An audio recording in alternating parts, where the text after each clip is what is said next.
Assalamualaikum warahmatullahi wabarakatuh. Alhamdulillahirrabbilalamin. Wassalatu wassalamu ala asrafil anbiya'i wal mursalin wa ala alihi wa sahbihi rasulillahi ajmain. Puji syukur marilah kita aturkan kehadiran Allah subhanahu wa ta'ala, yang mana Allah telah memberikan nikmat dan karunia-Nya kepada kita semua sehingga kami dapat membuat video ini. Selawat beriringan salam tak lupa pula kita ajung tinggikan kepada Nabi besar kita, yakni Nabi Muhammad sallallahu alaihi wasallam, karena beliau telah membawa kita dari alam kegelapan menuju alam yang terang benderang seperti kita rasakan pada saat sekarang ini.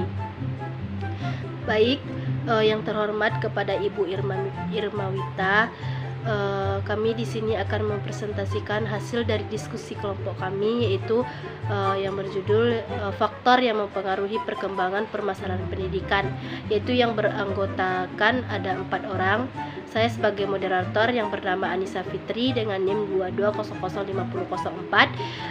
Yang kedua yaitu Aidul Latif dengan NIM 22005003, dan Cindy Jufrianda dengan NIM 22005007, dan Galang Presetyo dengan NIM 22005011. Assalamualaikum warahmatullahi wabarakatuh. Perkenalkan, nama saya Aidul Latif dengan NIM 22005003. Saya berasal dari Departemen Pendidikan Luar Sekolah. Baiklah, saya akan mempresentasikan materi tentang perkembangan nilai budaya dan seni. Yang pertama, nilai budaya. Nilai budaya merupakan nilai-nilai yang disepakati dan tertanam dalam suatu masyarakat, lingkup organisasi, lingkup masyarakat, dan mengakar pada suatu kebiasaan, kepercayaan, simbol-simbol dengan karakteristik tertentu yang dapat dibedakan satu dan lainnya sebagai acuan perilaku dan tanggapan atas apa yang akan terjadi atau sedang terjadi.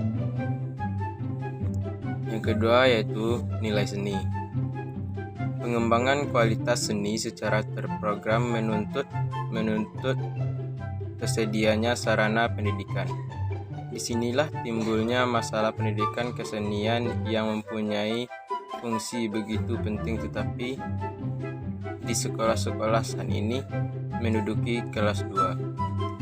Dunia seni telah mengalami perkembangan yang pesat dan semakin mendapat tempat dalam kehidupan masyarakat.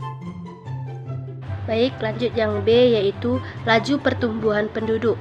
Laju pertumbuhan penduduk per tahun adalah angka yang menunjukkan rata-rata tingkat pertambahan penduduk per tahun dalam jangka waktu tertentu. Laju pertumbuhan yang sangat pesat akan berpengaruh terhadap masalah pemerataan serta mutu dan relevansi pendidikan. Pertumbuhan penduduk akan berdampak pada jumlah peserta didik. Semakin besar jumlah pertumbuhan penduduk, maka semakin banyak dibutuhkan sekolah-sekolah untuk menempuhnya. Assalamualaikum warahmatullahi wabarakatuh. Saya Cindy Jufrianda dengan NIM 22005007 dari Departemen Pendidikan Luar Sekolah. Baiklah, saya akan melanjutkan materi, yaitu yang mengenai pembahasan faktor yang mempengaruhi berkembangnya permasalahan pendidikan. Saya akan melanjutkan materi pada poin C, yaitu aspirasi masyarakat. Aspirasi itu sendiri adalah keinginan yang sangat kuat yang ditandai dengan suatu usaha meraih sesuatu hal yang lebih tinggi atau lebih bernilai dari hal sebelumnya atau hal yang sekarang. Dalam pengertian yang lain, aspirasi adalah harapan perubahan yang lebih baik dengan tujuan untuk meraih keberhasilan di masa depan. Aspirasi masyarakat merupakan keinginan kuat dari masyarakat yang disampaikan Dewan Perwakilan Rakyat Republik Indonesia dalam bentuk pernyataan sikap, pendapat, harapan, kritikan, maupun saran terkait dengan tugas, fungsi, dan kewenangan DPR RI. Dalam waktu terakhir ini, aspirasi masyarakat meningkat, khususnya aspirasi terhadap pendidikan hidup yang sehat terhadap pekerjaan. Ini mempengaruhi peningkatan aspirasi pada pendidikan.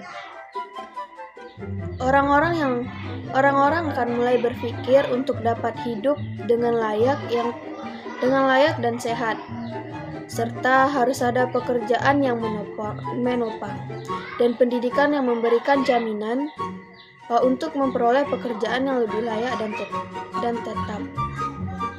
Yang kemudian pendidikan dianggap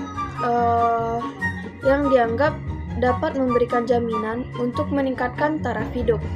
Sebagai akibat dari peningkatan aspirasi masyarakat terhadap pendidikan, maka orang tua akan mulai mendorong anaknya untuk bersekolah dengan harapan anaknya bisa hidup dengan layak dan mendapat pekerjaan yang lebih baik dari pekerjaan orang tuanya. Dan apabila sebuah sekolah memiliki mutu yang baik, maka sekolah itu akan dibanjiri oleh murid-murid serta meningkatnya arus pendidikan. Peningkatan tersebut dapat memicu beberapa hal yang tidak diinginkan, diantaranya yaitu yang pertama, kurangnya sarana dan prasarana. Yang kedua, jumlah siswa di kelas melebihi batas yang seharusnya. Yang ketiga, seleksi penerimaan siswa pada berbagai jenis dan jenjang pendidikan yang kurang objektif. Yang keempat, kurangnya tenaga pendidik seperti guru. Permasalahan tersebut dapat menurunkan kualitas pendidikan akibat meningkatnya kuantitas pendidikan dalam sebuah lembaga pendidikan, yang artinya masalah ini tidak dapat dianggap remeh oleh masyarakat itu sendiri, oleh masyarakat di daerah tersebut. Baiklah, saya akhiri. Apabila ada salah kata mohon dimaafkan. Saya akhiri dengan kata Assalamualaikum warahmatullahi wabarakatuh. Assalamualaikum warahmatullahi wabarakatuh. Perkenalkan, nama saya Galang Prasetyo dengan NIM 22005011 dari Departemen Pendidikan Nasional. Pada kesempatan kali ini saya akan menunjukkan materi mengenai keterbelakangan budaya dan sarana.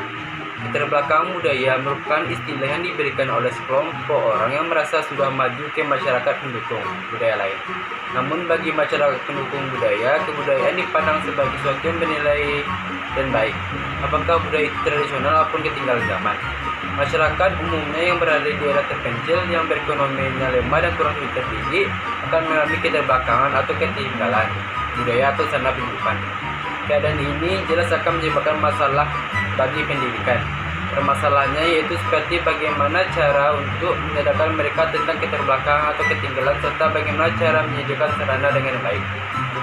Khususnya bagaimana pendidikan dapat terjangkau serta melibatkan mereka hingga mereka bisa keluar dari keterbelakangan tersebut.